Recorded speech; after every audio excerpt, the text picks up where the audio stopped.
Hey everyone, in this episode I sit with Ryan McAulay and go over how he has become a top producer in such a short period of time.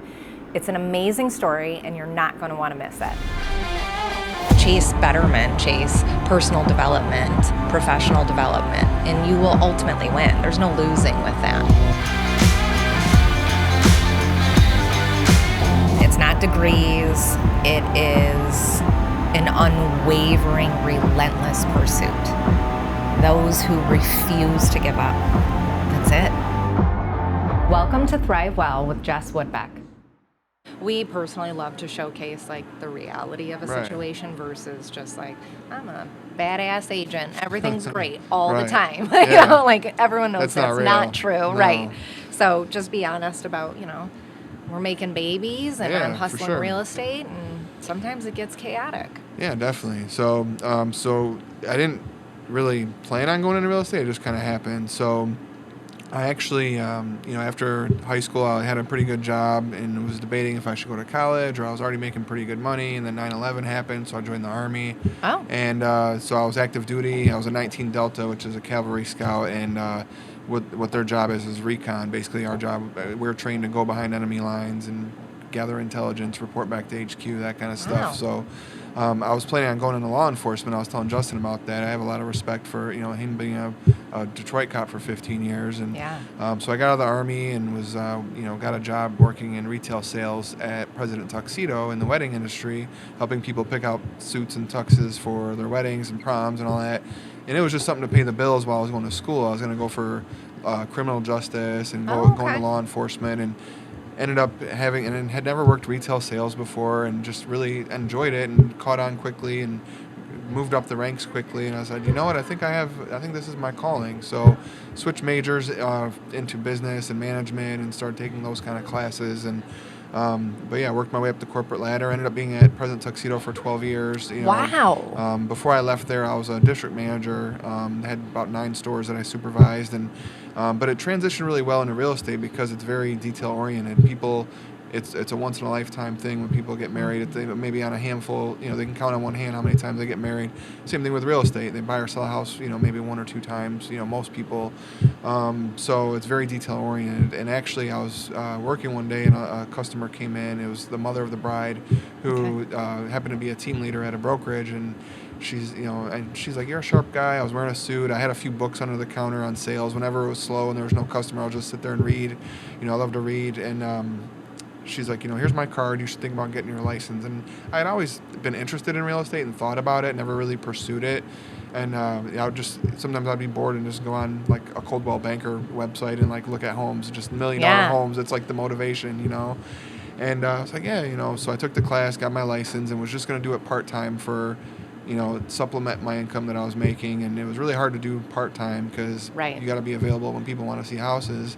And so that first year part-time was kind of rough, but anytime there was a class or a webinar or seminar, I just would sign up and try to absorb and learn as much as I could, and eventually took that leap of faith and went full-time, and started doing a lot better than I was doing when I was part-time, for sure. Yeah, so, I bet. Yeah. How was that first year for you? For anyone that's listening, how was the transition from a secure job, which I'm sure had some sales bonuses around it, like most sales forces, but then moving into commission only as an agent? What was that first year like?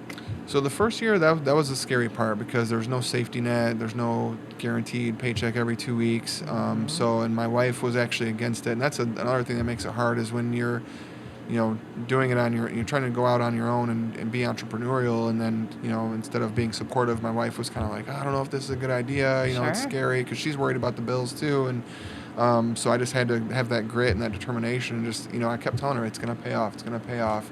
And eventually, once those commissions checks started rolling in, she's like, oh, wow. Okay, yeah, maybe it is going to pay off. Okay. Yeah. So it made sense, and it just got easier and easier. But I'm kind of glad that I eased into it the way I did, because diving in head first, full-time, right off the bat would have been tough. It gave me time to not only learn, but build my database, really put together a list of friends, family, my sphere of influence, those kind of things. So that way, when I did go full-time, I already knew what I had to do, then I just had to do it. You know? So, you were ready to rock and roll. Yeah. So how long have you been doing this full time? So I went full-time in 2018. I got my Okay. license in 2017, went full-time in 2018. So Nice. yeah. Nice. Yeah. Well, and you've been through some things. Yeah. The global pandemic is no small feat to conquer as a commission-only agent, especially when we were non-essential, limited on how we could do things. So what'd you do? What'd you do during this period? Yeah, definitely. So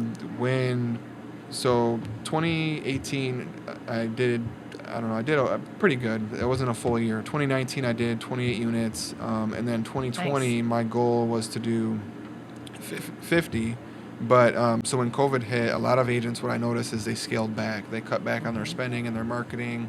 I was waitlisted for a few different lead sources that I was waiting on certain zip codes. And all of a sudden, when COVID hit, I started getting phone calls like, hey, we got availability, we got this and that. And I actually did the opposite of what most agents did is I doubled down and wanted to capture more market share. So I just had tunnel vision. I had blinders on. I'm like, I'm not gonna reduce my goals and scale back. Like, I'm going to hit that 50 whether we're in a pandemic or not. Like, I just didn't let anything try to slow me down, and that's really what helped me have a really good year in 2020, and then that momentum built into a good year in 2021 too. So That's amazing. So when you look back at when you had to face the fear of, I'm not going to slow down. I see all of you slowing down. I'm not going to do that. What is the one thing you could recommend to an agent that's looking at a different fear? Maybe it's joining real estate. Maybe it's overcoming a year that wasn't so fruitful. What is that one piece of grit that you could give to somebody to say, just keep going? Yeah, definitely. So, I mean, you got to have a big why. You know, I know I've read the Gary Keller book, The One Thing, and, you know, I'm really big on my why. I call it F5, my family, financial freedom, and fun father. You know, I can't be a fun father if I'm never around. I want to have a little bit of freedom. And so just knowing what your big why is and knowing your strengths and weaknesses and how to pivot, you know. So, you know, when things come up that are unexpected, like COVID or whatever the case may be, is knowing how to pivot. Like I was just at that time right before COVID hit, I was getting really good at getting buyers to meet with me at the office for a formal buyer's consultation. I had my consultation down to a science. It was working. And then boom, COVID hit. So most people didn't want to meet face to face, you know, for a consultation. So I had to adapt and get really good with Zoom. I had to learn how to do a Zoom consultation or a Zoom listing appointment, or how to have them e-sign the buyer's agency or the listing paperwork. And I really try to get those buyer's agency agreements signed before they write an offer. I know a lot of agents, they'll just show them houses, and then once they make an offer, they have them sign the buyer's agency along with the offer. I try to get that commitment from the get-go, basically. I love that. Yeah. So to me, what that represents is a skill set, right? Most people that try and kind of bury that agency agreement in between all the layers of paperwork and slide it across the table, it just lacks a skill. That's all. And it's really, I don't feel that it's necessarily the agent's problem. It's because they were never taught how to properly put expectations for the client, hold expectations for your career. Who do you want to be as an agent? Do you want to be a mediocre agent, or you want to be an elite consultant of real estate? Right. And I think that's the differentiator between, no, I sit down and I give expectations, whether it's on Zoom during a global pandemic or in person before that. Yeah, for sure. I love that. Yeah. And so what I'm hearing, I think, is the number one thing you would tell somebody at any choice point in this career is just keep adapting. Keep adapting, keep growing. I'm very learning based. I'm always, you know, a lot of agents, they get their license, and then besides that, they do their con ed, and that's about it per year. Like, I am always trying to learn more and grow any way I can. I listen to a lot of audiobooks while I drive. You know, I have Audible, and but yeah, it's just knowing how to adapt and pivot when things come up like that, and just knowing yourself and what kind of agent you want to be, like you said. And I know you've mentioned before that, you know, most, like 85% of agents are out within the first 2 years. And the ones that make it, and this is something the guy who taught my licensing class mentioned, is it's the ones who have the grit and the determination. And that's something that was in the back of my mind too when COVID hit, is like, you know, you got to have that grit and determination to keep going. And I treat every client the same. And it was the same thing in President Tuxedo, whether it was a 20-person wedding party and they got the top-notch tuxedo, or it was a low-budget, you know, wedding and they got the cheapest tuxedo. It's the same thing in real estate. I've had clients buy $1 million homes, and I've had clients buy $50,000 investment properties, and I give them the same level of service. It's not about, you know, how it affects me financially. Right. It's not about counting your pennies. Right, exactly. It's if you deliver that consistent level of service every time, that's how you're going to get reviews and referrals and build your business. So that's kind of my philosophy on that. I think that's smart. And that goes along with our belief system at Thrive Realty Code. Justin actually had a client one time that was an $80,000 client, and we had marketed this $80,000 listing. So we were receiving tons of people looking for $80,000 properties. Right? Makes sense. Well, that listing stayed on the market, unfortunately, for 90 days. So we had filled an entire pipeline of $80,000 buyers and sellers. Yeah. And we have the same philosophy. You treat everybody the same. It doesn't matter what their budget is. It doesn't matter how quickly they're looking to move. Yeah. We are the same professional with every client. So this $80,000 client never ended up buying a home. We showed this particular client no less than, I don't want to say 30, maybe 40 homes at the time. This is when you were just showing. That same client within 1 year referred $2 million in business. Wow. Yeah. See? Never bought with us and then became an agent. Yeah. Oh, wow. See, that's, you never know. And joined our firm. So I think that philosophy just speaks to the kind of human you are, rather the real estate agent, right? I'm just a good person, so of course I'm going to treat everybody fairly. Yeah, definitely. And it's the platinum rule. You know, we all know the golden rule, treat others the way that you want to be treated. But I like the platinum rule. It's treat people the way they want to be treated, because I'm pretty easy to please. If I treat everybody the way I want to be treated, that's not a very high level. I'm pretty easygoing. So if I treat everybody the way they want to be treated, it reciprocates. It comes back to you. Yeah. And same, similar to the story you mentioned with the $80,000 buyer. That's how I had that $1 million sale. It was a past client who bought a $300,000 house, and then a year later he sold it and moved out of state. Well, then he wanted to move back to Michigan, and he came back with a new wife, and she made a lot of money. And they wanted a $1 million house, so you never know. And I actually have a client who's a young investor, and I'm so impressed with this girl. She's only 21, 22 years old, and I've helped her buy 4 properties. She bought her first one when she was 18 on auction.com. And then since then I've helped her buy 4 more. So she's only 21 or 22 and has 5 rental properties. And I met her on floor time. You know, she was a floor time thing and was looking, and she looks at $50,000 or less in Warren, you know, cash deals. Yeah. So not a high price point, but she's just buying all these houses over and over. It's a long-term relationship. Same thing with President Tuxedo. When people come in for tuxedos, they're not just in and out, buy a pair of jeans, you never see them again. You actually build friendships and relationships with them, because a lot of them book a year in advance. So over the course of that year, you really get to know your clients. And, fill in their closet. Yeah, exactly. Yes. Yep. So you build that pipeline. Well, and you said something that I loved so much. I'm so impressed with her. And this is your own client that you're helping create wealth for. Yep. And you're just sitting on the sidelines going, how cool is this? Yeah. I'm impacting her life for the better, and she's so young. Imagine what she can do with that. Yeah. I know whenever we look at building portfolios for people, and it's for young folks like that, I always think like, gosh, I wish I would have done that when I was 20, when I was 22. That would have been amazing. Yeah. But here we are to do it for other people. Yeah, right? I said the same thing. I was like, I wish I would have done that when I was your age, and she's on the right path. I was like, by the time you're 30, you're going to have a huge portfolio. Huge. And you know, she's a single mom. I'm just really proud of her, and it's nice seeing people, you know, impact their lives, like you said. It's great. And you're a part of that story. Yeah, exactly. That's amazing. Okay, so what's the next 10 years of your career look like? So next 10 years, I mean, I just want to, you know, continue being productive, and I enjoy, that's the thing, is I enjoy being in production. I enjoy helping buyers and sellers, showing houses, doing listings, but I also help others grow. And, you know, I like teaching and coaching and help those around me. So I'd like to grow, you know, not only grow myself, but help the agents with all the other agents in Thrive grow too.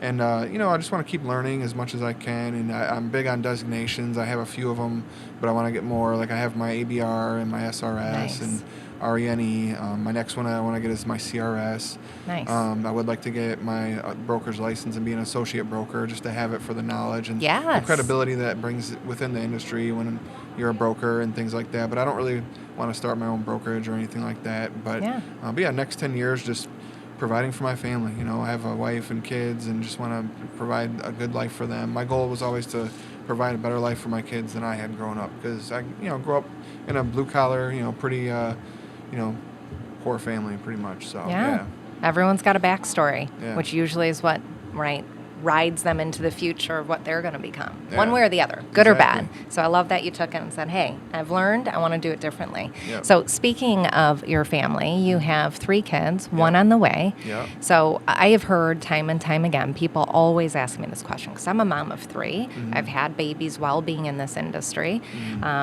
How can you be in that industry and still have kids? How can you be in that industry and still serve your family? Don't Right. you need to work nights and weekends? So what can you tell people that would be listening what that really is like?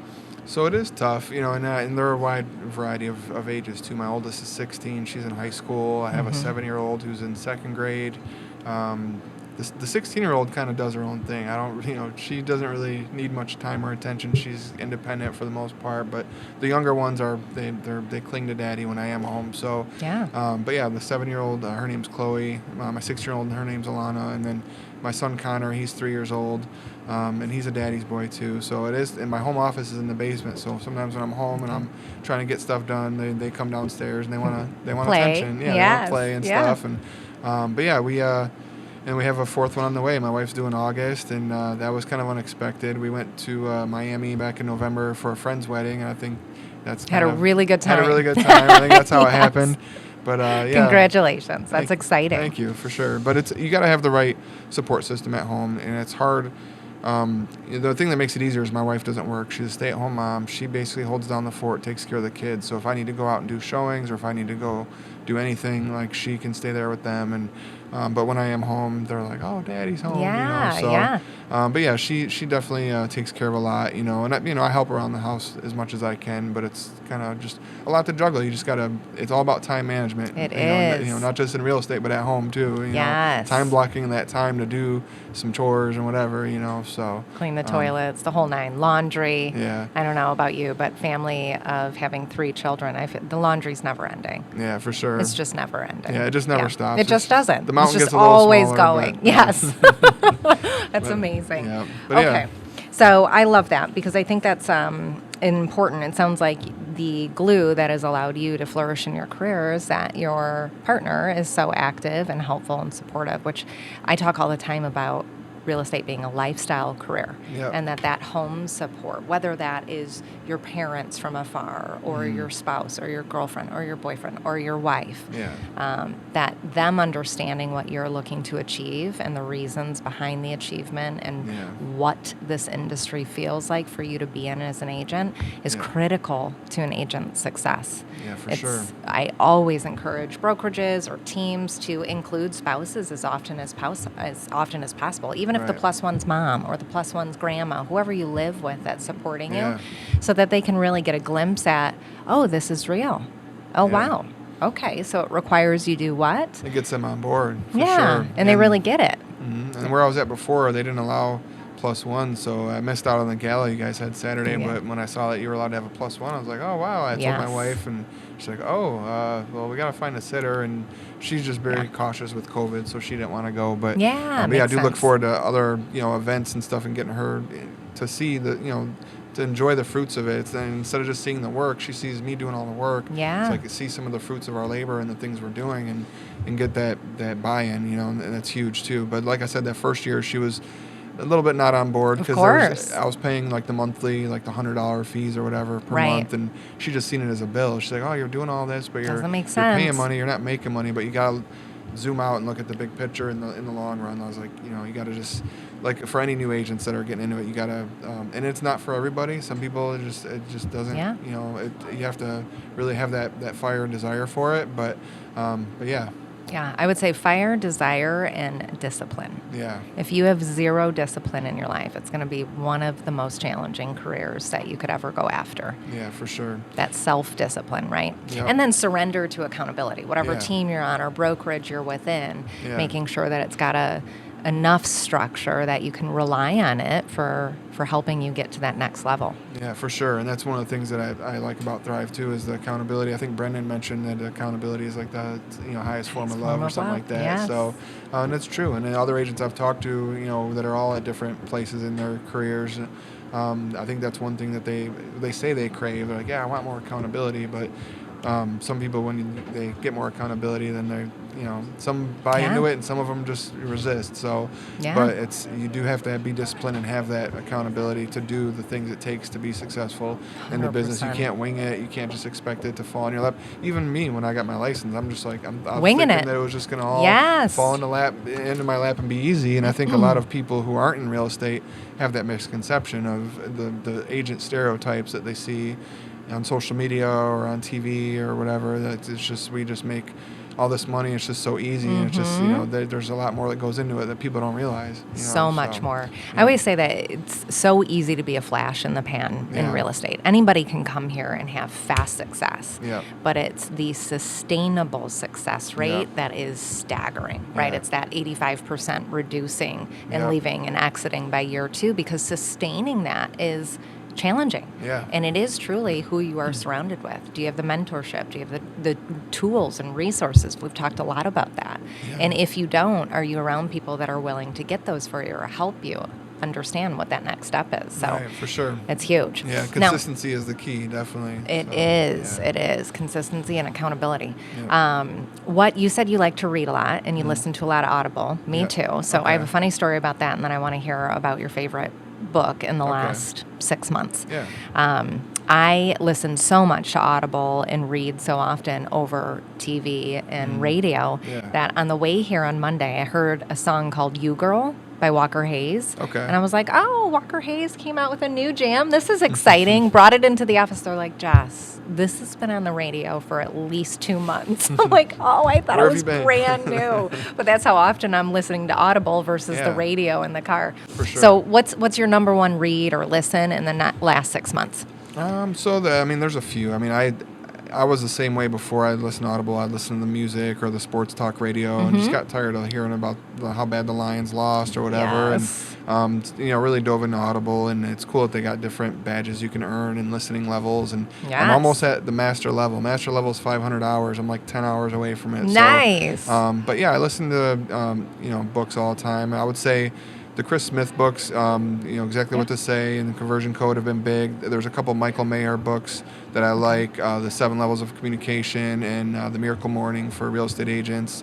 I actually watched one of the videos you did recently and added that one book to my wish list, the one that I didn't have yet. I think it was the Motivation Manifesto. Excellent Yeah. book. So I have a that- mentor that lives and dies by that book. He can Yeah. be on a mountain somewhere and he cracks the book open and kind of takes that moment of meditated, taking it in, and it's an excellent one. It's one you just kind of keep on you at all times and reference when you need it. Yeah, it's just, I'm always learning while I'm driving. I figure agents, we spend a lot of time on the road driving. Why not listen to something that's going to help you grow?